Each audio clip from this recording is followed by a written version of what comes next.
रामपुर नाम के एक गांव में राजू नाम का एक किसान रहता था। राजू बहुत ही ईमानदार और दयालु था। राजू रोज अपने खेतों में काम करता था और उसी से अपना घर चलता था। राजू के पास एक बैल था जिसका नाम भीमा था, जिसकी मदद से वो अपनी सारी खेती किया करता था।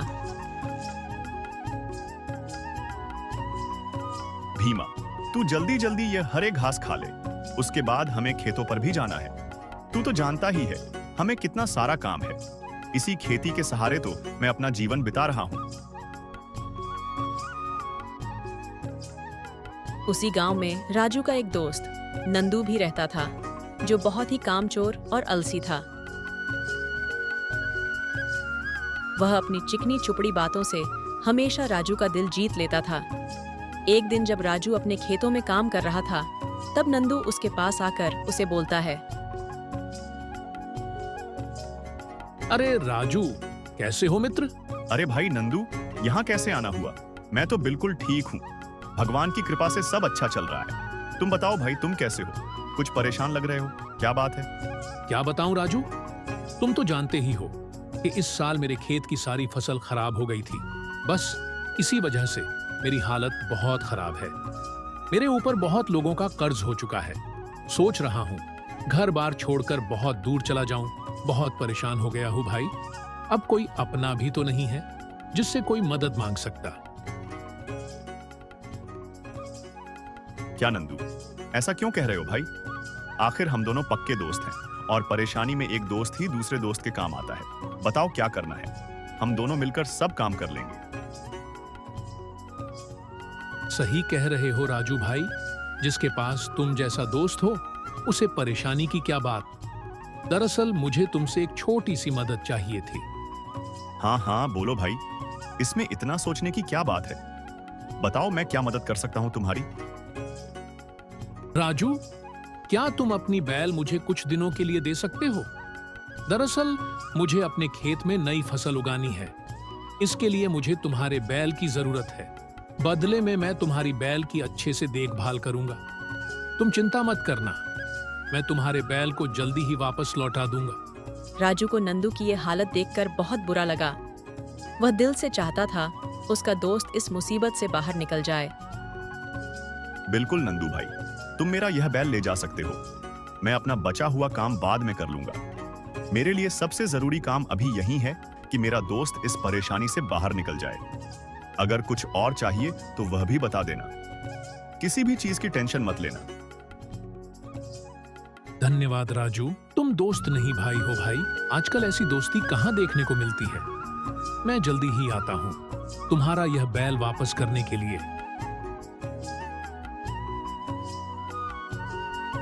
नंदू खुशी खुशी राजू के बैल को लेकर चला गया, लेकिन उसे वापस करने का उसका कोई इरादा नहीं था।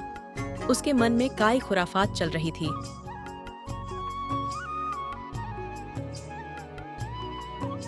अरे वाह, मैंने राजू को कितना आसान से मूर्ख बना दिया। वैसे भी वह तो सीधा साधा है।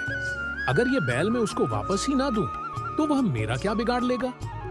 वह तो मुझसे पूछने की भी हिम्मत नहीं करेगा। क्यों ना मैं इस बैल को बेचकर थोड़े पैसे कमा लूं। इससे मेरे पैसे की सारी परेशानी खत्म हो जाएगी।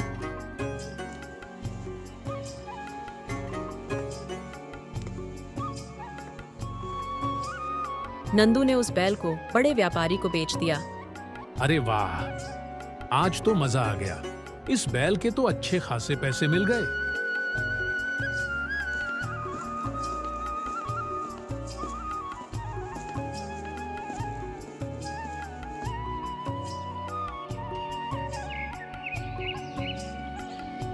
कुछ दिन बाद राजू को उसके बैल की जरूरत पड़ी। उसकी फसल काटने और नई फसल उगाने का वक्त आ गया था और उसके पास दूसरा कोई साधन नहीं था। काफी दिन हो गए नंदू को मेरा बैल ले गए। अब तक तो उसका काम हो गया होगा। वह तो आया नहीं मेरा बैल वापस करने। चलो कोई बात नहीं, मैं उसके पास जाकर अपना बैल ले। राजू तुरंत ही नंदू के घर पहुंच जाता है। अरे नंदू भाई, तुमने कहा था मेरा बैल कुछ दिनों में लौटा दोगे। तुम्हारा काम हो गया हो तो अब मैं अपना बैल ले जा सकता हूं ना? मुझे भी अपने खेत में काफी काम करना है। राजू भाई, अब मैं तुम्हें क्या बताऊं? वह बात यह है कि तुम्हारा बैल अभी थोड़ा बीमार है। ठीक हो जाने दो उसे, फिर मैं उसे पहुंचा दूंगा तुम्हारे पास। राजू को अपनी बैल की चिंता होने लगी। उसने सोचा कि अगर उसका बैल बीमार है तो थोड़ा इंतजार करना ही ठीक होगा। राजू ने उसकी बात पर भरोसा कर लिया और उसने अकेले ही अपने फसल को काटा।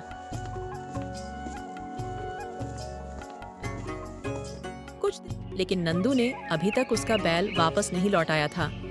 राजू को खेत की जुताई के लिए उसकी बैल की जरूरत थी, इसलिए वह फिर से नंदू के घर गया। नंदू, मुझे अपनी बैल की जरूरत है भाई। मुझे मेरा खेत जोतना है। क्या मेरा बैल अब ठीक हो गया है? क्या राजू भाई, मैंने उसे अभी अभी बाहर चरने के लिए भेजा है। एक काम करो, तुम कल आना। राजू को नंदू की बातों पर थोड़ा शक हुआ, लेकिन उसने एक दिन और इंतजार करने का निर्णय लिया और वहां से चला गया। रास्ते में उसे एक बूढ़ा मिला जिसने राजू को बुलाया और बोला, राजू बेटा, मैं तुम्हें रोज नंदू का घर जाते हुए देखता हूँ। शायद तुम्हें पता नहीं है कि नंदू ने तुम्हारी बैल एक बड़े व्यापारी को बेच दिया है। मैंने दूसरे गांव के एक बड़े व्यापारी के साथ देखा था। बेटा, तुम्हें उस दुष्ट नंदू की बातों में नहीं आना चाहिए था। बूढ़े आदमी की बातें सुनकर राजू की आंखों में आंसू आ गए। बाबा, मैंने तो नंदू को अपना सच्चा दोस्त माना था, लेकिन उसने तो मेरी दोस्ती का फायदा उठाया है और अब मैं ऐसा नहीं होने दूंगा। वह मेरा बैल खुद वापस लौटाएगा। बाबा, क्या आप मेरी एक मदद कर सकते हैं? हाँ बेटा, बताओ मैं क्या कर सकता हूँ। राजू उस बूढ़े आदमी को सारी बातें बता देता है कि उसे क्या करना है और फिर अपने घर चला जाता है। कुछ देर में नंदू उसी रास्ते से गुजर रहा था। तभी वह बूढ़ा आदमी उसे देखता है और अपने पास बुलाता है। क्या बात है बाबा, आपने मुझे इस तरह रोक करके क्यों बुलाया? हाँ बेटा, बात ही कुछ ऐसी है। मैं कई दिनों से देख रहा हूँ राजू रोज तुम्हारे घर पर किसी बैल के लिए आता है। हाँ बाबा, पर बात क्या है? बेटा, अभी थोड़ी देर पहले मैंने उसे किसी से बात करते सुना है कि उसे यह बैल उसे एक साधु महात्मा ने दिया था। कहा था कि जिसके पास भी ये बैल रहेगा उसकी खेत फसल से लहलहाती रहेगी और उसके खेत में कभी सूखा नहीं पड़ेगा। क्या बात कर रहे हो बाबा? हे भगवान, हाँ मैंने क्या कर दिया? जरा से पैसे के लिए मैंने अमीर बनने का मौका गवा दिया। अभी जाकर उस बैल को वापस ले आता हूँ। बस उस आदमी ने उस बैल को कहीं बेच न दिया हो। नंदू उस बैल को लेने उस व्यापारी के पास पहुंच जाता है। जब वो उस बैल देखता है तो उसकी जान में जान आती है। चलो यह तो अच्छा है कि इस व्यापारी ने उस बैल को बेचा नहीं, लेकिन अब मैं बैल को लेकर जाऊं कैसे? हाँ भाई, मैं तुम्हें ये बैल देना तो नहीं चाहता, क्योंकि ये 10 आदमियों का काम अकेला ही कर देता है मेरे खेत में। लेकिन फिर भी अगर तुम इसे लेना चाहते हो तो मैंने इसका एक उपाय निकाला है। मैं तुम्हें बैल तभी वापस दूंगा जब तुम मुझे इस बैल के 3 गुना पैसे दो। मंजूर है तो? बेटा नंदू, ये 3 गुना पैसे तो बहुत कम है उस दौलत के सामने जो इस बैल से मुझे मिलाने वाली है। जल्दी से इसे पैसे दे और निकल जाए यहाँ से। ठीक है भाई, मुझे यह सौदा मंजूर है। नंदू उस व्यापारी को पैसे देकर वहां से निकल पड़ता है। नंदू उस बैल को लेकर घर पहुंचा ही था कि राजू वहां आ जाता है।